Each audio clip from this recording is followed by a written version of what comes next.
کہ یعقوب نے مجھے دھوکا دیا ہے، اور اساؤ روتا ہوا آیا اور اپنے باپ سے یہ کہا کہ مجھے یعقوب نے پھر سے دھوکا دیا ہے، کیونکہ وہ میرے پلوٹے کا حق لینے کے بعد میری برکتیں بھی لے لے گا۔ اسحاق نے اپنے الفاظ واپس لیے اور کہا کہ ہاں، وہ بابرکت ہوگا، یعنی کہ میں اپنے الفاظ واپس نہیں لوں گا، کیونکہ یہ صرف اس لیے نہیں کہ بوڑھا شخص اپنی بات سے پھرنا چاہتا ہے، بلکہ ان لمحات میں اسے یاد آیا کہ خدا نے ربکا سے کہا کہ جب وہ اس کے باطن ہی میں تھے، جب ربکا حاملہ تھی، ایک اور قبیلہ دوسرے قبیلے سے زوراور ہوگا، مطلب کہ ایک دوسرے سے طاقتور ہوگا، اور بڑا چھوٹے کی خدمت کرے گا، اور اس نے خدا کی بات کو صادق جانا۔ اور دوسری طرف اس نے اساؤ کو برکت دی۔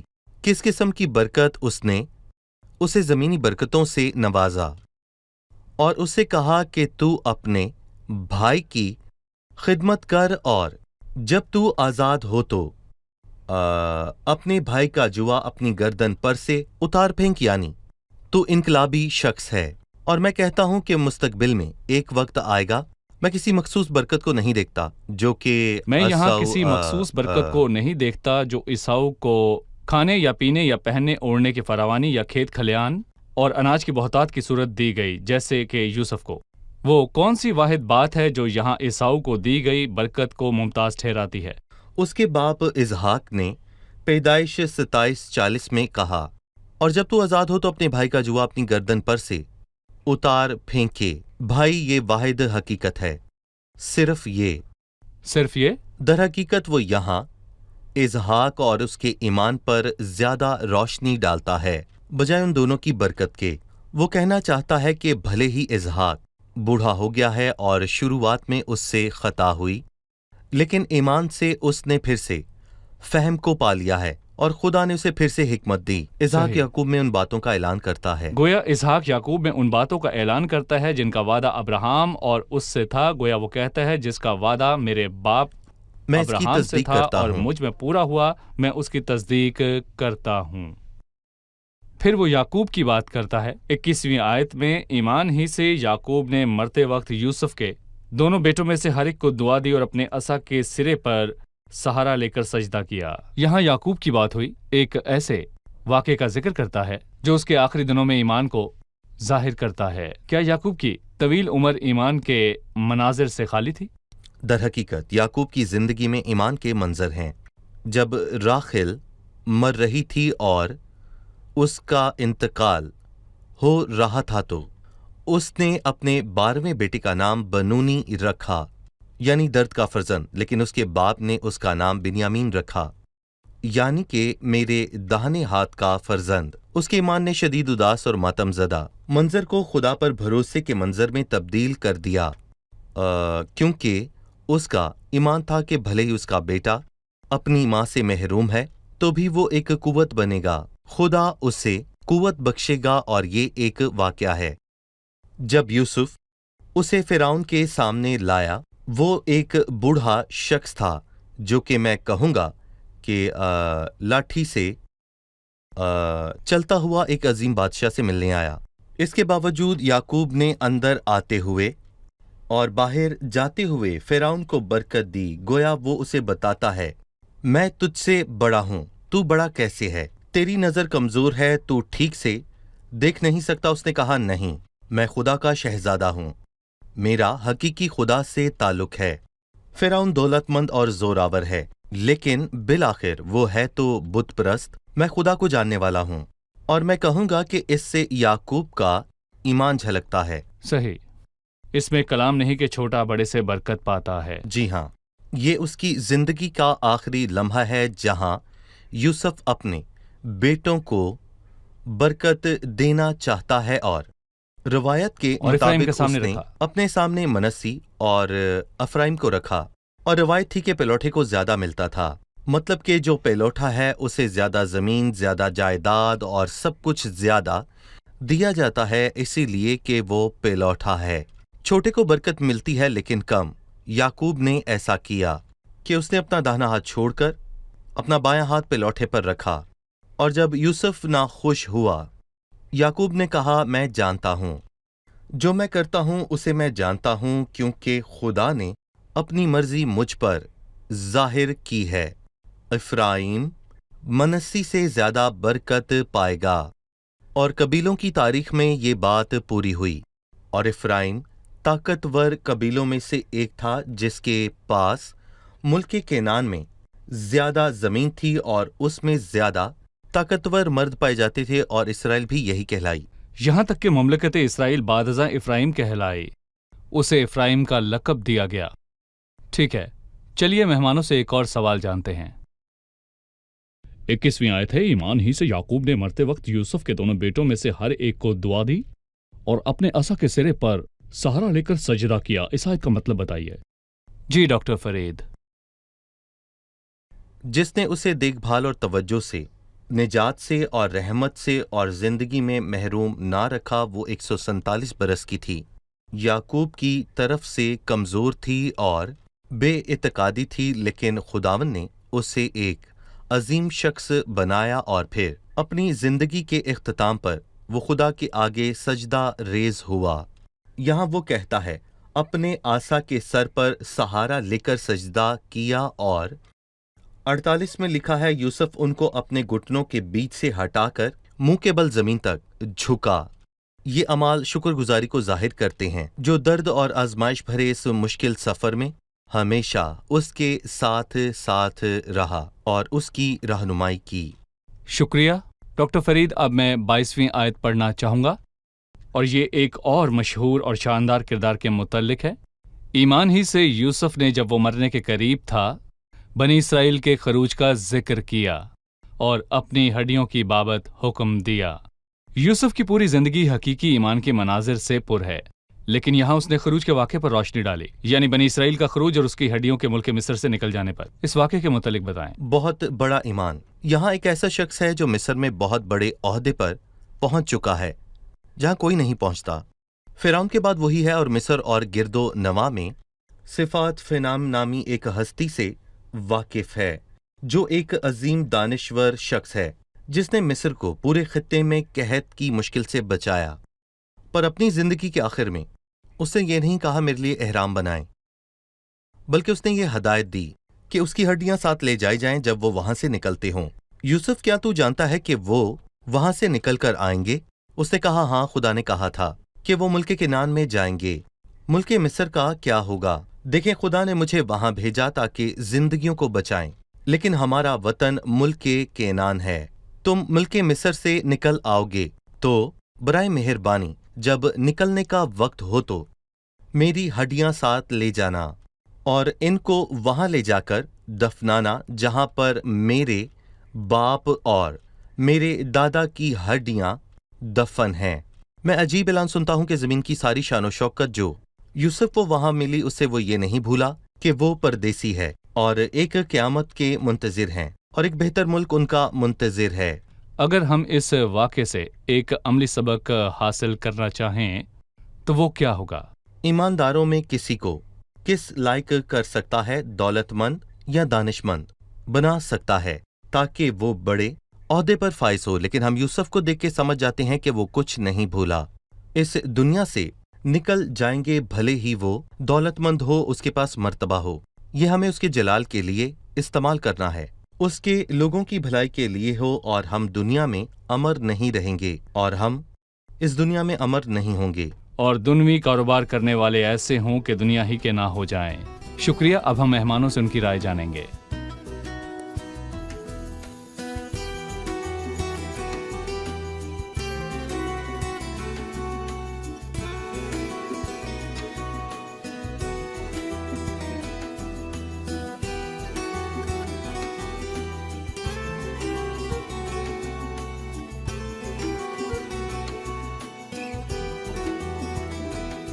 آج کی قسط میں ہم نے اسحاق کے ایمان کے متعلق جانا۔ اسحاق میں ایمان کیسے ظاہر ہوا، یہ بتائیے۔ یہاں اسحاق کے ایمان کے حوالے سے ایک آیت لکھی ہے، جب اس نے یعقوب اور عیساؤ کو برکت دی، اور پرانے عہد نامے میں سے ہمیں علم ہوتا ہے کہ جب عیساؤ اپنے باپ اسحاق کے پاس لوٹا اور اس سے برکت مانگی، وہ جانتا تھا کہ برکت یعقوب لے گیا ہے۔ اور جہاں تک عیساؤ کی برکت کا تعلق ہے، اس کا ذکر پیدائش 27ویں باب کی 40ویں آیت میں ملتا ہے۔ جب اسحاق نے کہا اور جب تو آزاد ہو تو اپنے بھائی کا جوا اپنی گردن سے اتار پھینکے۔ ٹھیک ہے، سو بعد ازاں عیساؤ کے لیے بالآخر بھلائی ہے۔ کیا کہیں گے ڈاکٹر فرید؟ صحیح۔ یعقوب کی زندگی میں ایمان کس طور پر ظاہر ہوا؟ یعقوب کا ایمان ظاہر ہوا جب اس نے اپنے پوتوں کو برکت دی، مطلب جب اس نے خدا کی مرضی کا اعلان اپنے پوتوں کی زندگی میں کیا، جب اس نے اپنا دہنا ہاتھ بڑھا کر چھوٹے کے اور بایاں ہاتھ پیلوٹے کے سر پر رکھا، ایسا کر کے اس نے اپنے ایمان سے خدا کی مرضی کو پورا کیا۔ ٹھیک ہے جی بھائی، صحیح۔ صحیح۔ اسحاق اور یعقوب کی بات کرنے کے بعد یوسف کی زندگی میں ایمان کیسے ظاہر ہوا یہ بتائیں۔ ایمان ہی سے یوسف نے جب وہ مرنے کے قریب تھا بنی اسرائیل کے خروج کا ذکر کیا اور اپنی ہڈیوں کی بابت حکم دیا۔ یہاں ایمان اس سے ظاہر ہوتا ہے کہ ایسا بڑا اور بلند مرتبہ شخص ہے، لیکن وہ نہیں چاہتا تھا کہ اس کا جسم فرعون کی مانند محفوظ کیا جائے، اور اس نے اس کے لیے ہدایات جاری کی۔ وہ اس وعدے کو یاد رکھتا ہے اور یقیناً ایمان رکھتا ہے کہ وہ اس ملک سے نکل آئیں گے جو ان کا وطن نہیں ہے، سو وہ انہیں ہدایات دیتا ہے کہ اس کی ہڈیوں کو وہیں لے جائیں جہاں وہ وہاں سے نکل کر جائیں گے۔ سو یہاں یوسف کا بھی پختہ ایمان ہم نے دیکھا۔ جی آپ سب کا شکریہ، ڈاکٹر کو فرید برکت دے۔ آپ کا بھی شکریہ۔ عزیز ناظرین، یوسف کے متعلق کہا گیا ایمان ہی سے یوسف نے جب وہ مرنے کے قریب تھا بنی اسرائیل کے خروج کا ذکر کیا اور اپنی ہڈیوں کی بابت حکم دیا۔ یوسف کی مصر میں بڑی شان تھی اور اس کے پاس بڑا اعلیٰ رتبہ تھا، اور اس کے لیے ممکن تھا کہ اپنے نام سے احرام بنوائے تاکہ اس کا نام امر ہو جائے، لیکن یوسف نے اپنی توجہ اس پر مرکوز نہ کی جو اس کے پاس مصر میں تھا۔ اس نے اسرائیلیوں کے ملک مصر سے خروج کو یاد کیا اور ہدایات کی کہ جب اسرائیلی ملک مصر سے نکلیں تو اس کی ہڈیوں کو وہاں سے منتقل کر لیا جائے۔ جو سبق ہم سب اس کہانی سے سیکھتے ہیں وہ یہ ہے کہ جلد وہ روز آنے والا ہے جب ہم اس دنیا سے چلے جائیں گے۔ تمام ایماندار اس زمین کو خیر بات کہہ دیں گے، سو ہمیں اس دنیا میں اپنے ناموں کو امر کرنے کا طالب نہیں ہونا یا جسمانی خواہشات کے پیچھے بالکل بھی نہیں بھاگنا، کیونکہ ایک دن ہم چلے جائیں گے اور پھر زندہ نکل آئیں گے جیسے بنی اسرائیل نکل آئے ہیں۔ اور یوسف کی ہڈیاں بھی جو دفن تھیں مصر سے نکال لائی گئی۔ ایک دن خداوند یسوع مسیح آئے گا اور ایمانداروں کو اپنے ساتھ لے جائے گا، اور جیسے یوسف سو گیا جو ایماندار سو چکے ہیں خداوند انہیں اٹھا لے گا اور وہ بھی اس زمین کو خیر بات کہہ دیں گے۔ ہم سب اس دھرتی کو چھوڑ جائیں گے اور ہم اس دن کے منتظر ہیں۔ سو عزیزو، دنیا کی چیزوں کے طالب نہ ہوں بلکہ اپنے ذہن میں آسمانی گھر کو رکھیں اور اپنے ذہن میں روزانہ اس آسمانی کو لائیں جب تک ہم اس زمین سے اپنے اس وطن میں نہ جائیں۔ اگلی قسط میں پھر ملاقات ہوگی۔ خداوند آپ کو برکت دے۔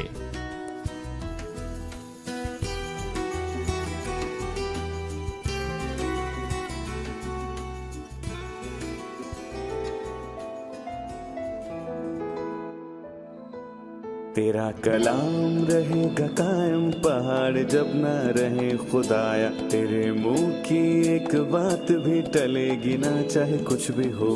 تیری مان دیے ہے زندہ سونے سے بھی قیمتی، میرا دل یہ دے گواہی ہے یہ کتاب عظیم، نازل کرے اپنا کلام شکستہ دلوں کو سکون ملے، تاریکی دور ہو میری راہیں روشن کر، دل اپنا کلام کثرت سے اے خدا بدل دے، رہائی دے کثرت سے پھل ملاؤ۔ کلام رہے گا قائم پہاڑ جب نہ رہے خدایا، تیرے منہ کی ایک بات بھی ٹلے گی نہ چاہے کچھ بھی ہو۔